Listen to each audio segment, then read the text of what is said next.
चला मरिए सेठ ये चला का कार पोई कुताजियो रन्न परेनी ये अल्लाह चला तबाह कर दुई ये आजा पुट्टाई जोरे जे जावे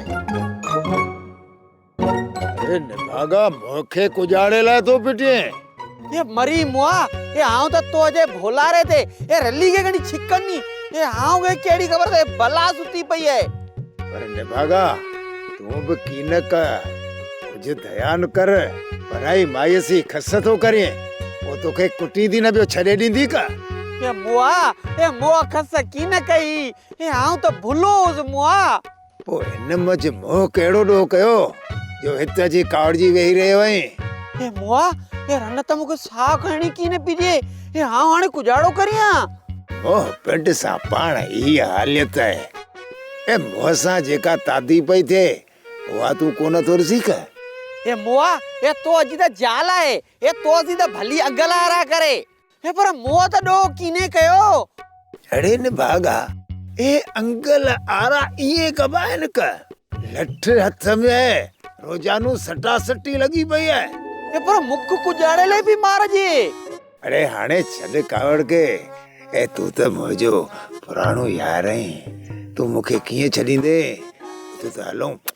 शाबाश कुछ हलूं ये की नाला तो डाटा दे ये निभागा ये तो जी अच्छी दाढ़ी दे तो दिसा ये ना तो असुल बनाला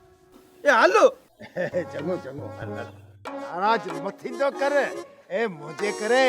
ए सब के बस कर छडी दो कर बस करे पादर नहीं कामा तूने करे अरे भली खाओ पादर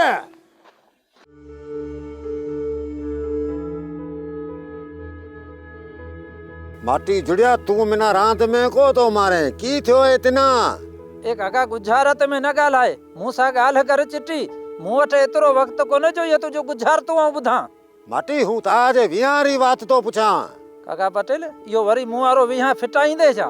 माटी जुड़िया हूं ताजो विहा को तो फिटाऊं मिना की जुड़ से ताज विहा फिटाण मा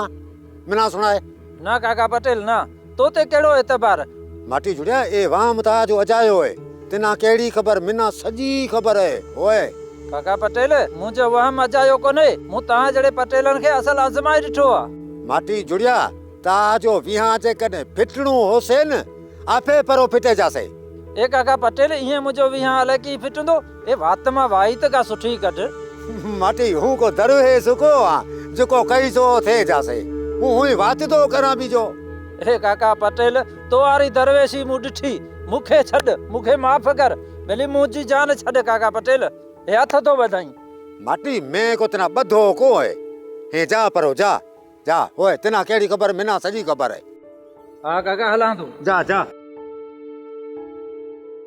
सोप सीरियल सारंग जा तमाम एपिसोड्स ॾिसो HD क्वालिटी में विजिट करियो असांजो YouTube channel Sindh TV HD drama subscribe कयो असांजो official YouTube channel Sindh TV HD drama ऐं वधीक अपडेट लाइ बेल आइकन खे क्लिक करियो।